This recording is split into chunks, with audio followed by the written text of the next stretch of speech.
Hoy por hoy, Ser Andújar.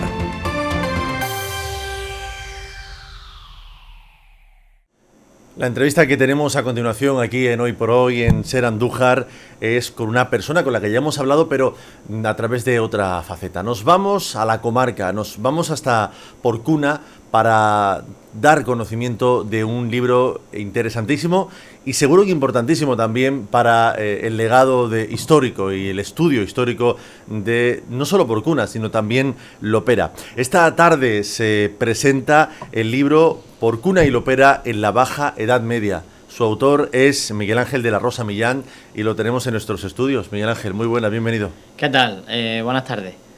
Bienvenido, insisto, en esta que también es tu casa y para otro asunto, porque ya hablábamos hace un tiempo, hace unos días, ahora vamos a hablar contigo como historiador e investigador, pero podríamos hablar como secretario de la Cofradía de San Benito de Porcuna, en torno a las actividades que se llevaban a cabo, en torno a ese 300 aniversario de las reliquias en Porcuna. Ahora cambiamos de faceta, aunque también seguimos hablando de historia, ¿no? En Porcuna, sí. En tu tierra. Bueno, pues hoy venimos a hablar de un libro que se va a presentar esta tarde, que corresponde a lo que es el premio, ¿no?, del Premio Bulco de Investigación Histórica del pasado año, de 2018, que he tenido la suerte de que me lo han concedido a mí, ¿no? Es un premio, perdona que te interrumpa, impulsado por el Ayuntamiento de Porcuna. Exacto. El Ayuntamiento de Porcuna, desde hace ya bastantes años, mantiene un premio dedicado a la investigación histórica con el objetivo de potenciar, de promover, pues, lo que es el conocimiento de la rica y vastísima historia que tiene nuestra ciudad, nuestro pueblo de Porcuna. Y bueno, pues yo invitaría a todos los investigadores, historiadores, arqueólogos, divulgadores que se intenten inscribirse en este premio e investiguen sobre la historia de sus pueblos y de sus ciudades, porque hace falta mucha investigación, ¿no? Hay muchas cosas que no sabemos y poco a poco, con granitos de arena, se puede ir conociendo la historia de nuestra comarca, de nuestra tierra, de los sitios donde vivimos. Hace falta mucha investigación, efectivamente, como tú dices, pero también acertar un poco en la diana de a dónde vais a apuntar, y en tu caso has ido a dar en una época en la que hablábamos antes de la entrevista que ha sido poco estudiada dentro de este entorno histórico, ¿no? Sí, el trabajo se llama Porcuna y Lopera en la Baja Edad Media. Hay mucho publicado, pero sí es cierto que en el caso de Porcuna, debido a la riqueza y a la potencia que tiene la historia en época ibérica y romana, digamos que se ha soslayado un poco lo que es la historia medieval, que también es muy interesante, y también Porcuna tuvo un papel muy relevante en lo que es la Baja Edad Media, en lo que era la política de los reyes castellanos, de las órdenes militares, y poco a poco pues se van haciendo descubrimientos interesantes.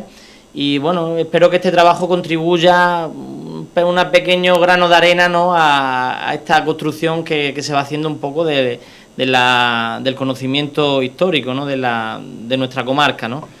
Me gustaría profundizar brevemente en algún aspecto que tú quisieras destacarnos, pero hay que decir que este libro es fruto, bueno, se ha publicado a través de, como bien has dicho, de ese premio Obulco de Investigación Histórica del pasado año, 2018, fruto también de tu trabajo como historiador. Recientemente hablábamos que has terminado la carrera de Historia, y hay que decir también que vamos hablando de tus facetas de manera escalonada. Él es también periodista y ha ejercido como tal, y ahora, bueno, pues te dedicas a esta faceta de investigación. Un capítulo más, ¿no? Bueno, la verdad que me da un poco de pudor de hablar de mí, de la ¿no? Faceta, ¿no? Bueno, pues esto estoy yo. Y ser yo el entrevistado, ¿no? Pero bueno, en cuanto a lo que es el libro, hay que decir que habla un poco de todo lo que es el proceso de conquista a partir del siglo XIII, cuando, digamos, el reino de Castilla y León accede al Valle del Guadalquivir, se le queda a Franco después de la batalla de la Nava de Tolosa, y va tomando diferentes ciudades, pueblos, como es el caso de Porcuna y de Lopera. En el caso de Porcuna, pues al contrario que, por ejemplo, que en Andújar, que se queda como ciudad del rey, una ciudad de realengo, En el caso de Porcuna, en el caso Fernando III, el rey, decide otorgársela a la Orden de Calatrava, la orden militar, que tenía un espíritu de cruzada y eran monjes, guerreros que ayudaban en el proceso de conquista, en la lucha contra los musulmanes.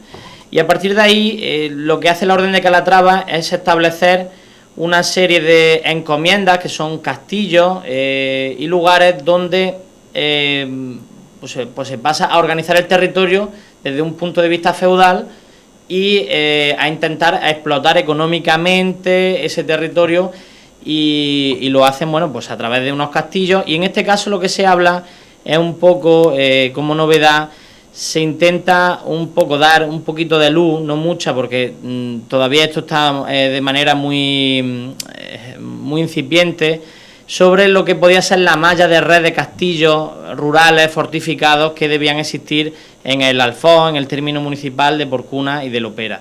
Y es un proceso muy interesante porque cuando se llega a un sitio, pues hay que adaptarse a ese lugar y a intentar aprovecharlo al máximo, ¿no?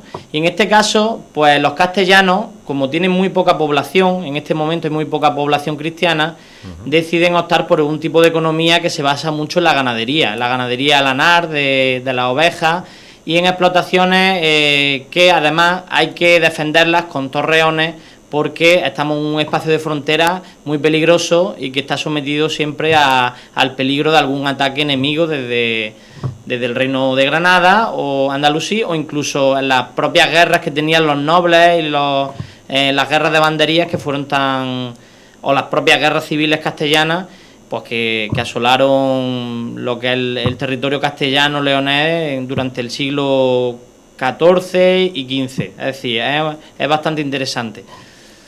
Hablabas de esa franja de... Bueno, corrígeme o sí, permíteme 13, 14, 15... No, pero 13, hablaba de los castillos, de las fortificaciones que se edificaron, dices, entre Porcuna y Lopera. No sé en qué medida queda algo de todo aquello. Pues, ya por curiosidad, sí. Igual voy a caer en una profunda ignorancia, pero bueno, no sé si dichos elementos arquitectónicos...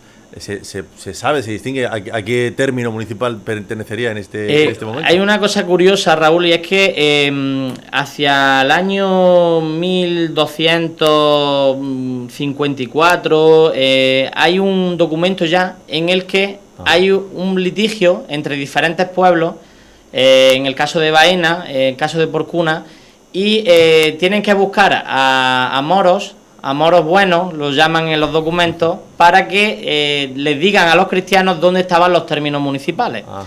Y en ese documento de Alfonso X, pues se hablan los diferentes topónimos, dónde estaban las diferentes marcas, los mojones que separaban unos términos municipales de otros, ¿no?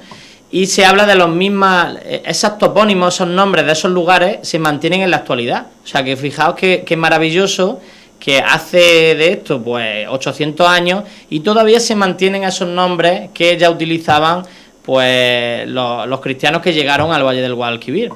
Y en cuanto a lo que me preguntaba de si se mantienen esos castillos, esas torres, pues en otros lugares sí, en lugares como Torre Don Jimeno sí hay una vasta red de Torre de Don Jimeno, Torre del Campo, incluso Arjona. Se puede rastrear esa red de castillos, pequeños castillos que existían para defender esos cortijos, esas alquerías rurales donde se explotaba la tierra y la ganadería. Pero en el caso de Porcuna prácticamente no quedan vestigios, no quedan prácticamente vestigios, pero sí quedan los nombres, la toponimia, y ahí es donde pues se está intentando un poco hacer investigación, porque hay parajes en Porcuna que se llaman La Torre, Las Torrecillas, La Atalaya, el Cerro La Batalla, salinas que existían, y todo eso ahí hemos dibujado un pequeño mapa en el que vemos dónde podían estar los poblamientos medievales, aparte del que era el más importante, que era el de Porcuna, y en el Castillo de Lopera, que también tiene una historia súper interesante. De eso te iba a comentar, de ese dibujo, entiéndeme, esa planificación o forma de plasmar dónde se supone que debía estar cada elemento. Y le he echado un vistazo antes de la entrevista al libro y creo que he visto algo por ahí, ¿no? Hay documentación gráfica también en ese sentido. Sí, bueno, el libro, al que no le guste mucho leer, bueno, pues por lo menos se puede entretener viendo fotografías, que se ha hecho bastante, se han puesto bastantes figuras y fotografías, ¿no?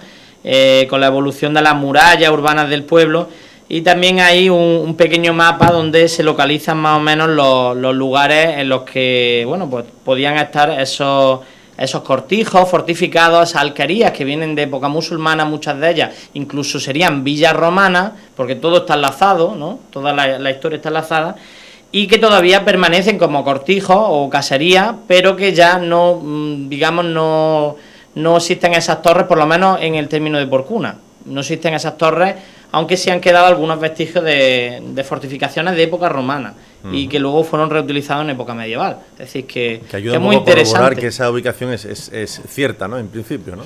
Sí, sí. Miguel Ángel, no sé si esto es habitual, porque yo, para un gato que maté, mata gato me llamaron, como dice, pero algo también tengo mínima experiencia en trabajos de investigación, y siempre, cuando hablamos de la bibliografía a la que se acude, hay uno o dos libros que casi que llegan a ser referentes para todo ese trabajo, en los que termina uno recayendo en el caso de este libro hay que ser realista, y en este caso se ha bebido mucho de las fuentes de varios enfoques. Por un lado, en lo que es hay que darle la gracia, ¿no?, a todo el trabajo de investigación que ha hecho don Antonio Recuerda Burgos, el cronista de Porcuna, extrayendo documentos del Archivo Histórico Nacional sobre la Orden de Calatrava, que nos ha permitido incluso saber las diferentes estancias que tenía el castillo de Porcuna, que bueno, y hemos podido saber historias súper interesantes. Y además, en los últimos años, el equipo de arqueólogos de Porcuna, un grupo de arqueólogos que se llama Arquipo, ha realizado un trabajo monumental, diría yo, en lo que es el conocimiento de la historia de Porcuna, y han arrojado mucha luz sobre cómo era la poliorcética, las murallas de la ciudad, ¿no? Han aparecido diferentes estudios en los últimos años, y además bebe mucho el trabajo de lo que es el trabajo de los historiadores medievales del Departamento de Patrimonio de la Universidad de Jaén, sobre todo en el enfoque a la hora de estudiar esos territorios rurales que se intenta un poco investigar en esta modesta obra, ¿eh? No pensemos que esto es un libro muy importante, pero sí tiene el valor, creo yo, de que resume un poco la historia de Porcuna y Lopera en la Baja Edad Media, que es un periodo bastante interesante y convulso. Bueno, no habrá sido la primera obra que aunque modesta, se ha convertido en referencia. No creo que llegue a tanto, pero bueno, sí tiene un valor para la gente del pueblo, sí puede tener un valor, la gente tanto de Porcuna y quizás en menos caso Lopera, un valor un poco porque es una síntesis de todo lo que sabemos en la actualidad sobre la Baja Edad Media en Porcuna. Y además siguen apareciendo novedades, es decir, que esto siempre se pueden ir añadiendo cosas a lo que ya se sabe, ¿no? O darle la vuelta a todo lo que se sabe. A veces hay un descubrimiento que la hipótesis que plantea en un trabajo de investigación, pues por la propia evolución de la investigación, al final quedan desechadas, ¿no? Y se sustituyen por otra hipótesis, ¿no? Y otras teorías, ¿no? Muy bien, pero tu trabajo ahora es el de Porcuna y Lopera en la Baja Edad Media y se presenta esta tarde. Sí. Nos hemos colado de tiempo, así es que te pido que aproveche los micrófonos y las cámaras de 10 Televisión, los micrófonos de Ser Andújar, para invitar a la gente que nos escucha y nos vea que acuda a la presentación. Y no sé también si hay posibilidad de adquirir el libro de alguna manera. El libro se ha hecho una pequeña tirada, el ayuntamiento, y se va a entregar gratuitamente. En la presentación, ¿no? En la presentación. La presentación será esta noche a las 8:30 en la sala de exposiciones del Paseo de Jesús, de Porcuna. Y bueno, pues me da un poco de pudor decir que... pero bueno, en este caso, bueno, pues si al que le interesen todos estos temas, pues después de lo que es la presentación del libro se hará una breve charla o conferencia hablando un poco de algunos aspectos de lo que es el libro, ¿no? Así que bueno, pues no, yo lo que invito a la gente a que lea mucha historia y conozcan su entorno y su patrimonio que tiene alrededor, que es súper interesante, en cualquier población, por modesta que sea. Bueno, es el pudor propio de un periodista que cambia de faceta, pero lo digo yo, hay que acudir esta tarde a la presentación a las 8:30 en Porcuna para conocer un poco de la historia del municipio y también del de Lopera en una época muy concreta, la Edad Media. Miguel Ángel, ¿es tu primer libro? Sí, es el primer libro y la verdad que no sé si escribiré más. La verdad es que no es una cosa que yo tuviera planeada, ¿no? Porque, en fin, pero bueno, quién sabe, pues si uno no planea nada y surgen, pues sigue no planeando, que quizás tengamos un segundo trabajo en próximo tiempo. No lo sé. Sea como sea, enhorabuena y gracias por atendernos. Pues gracias a vosotros por darme la oportunidad de hablar de mi libro, como decía Paco Umbral. Gracias. Hoy por hoy, Ser Andújar.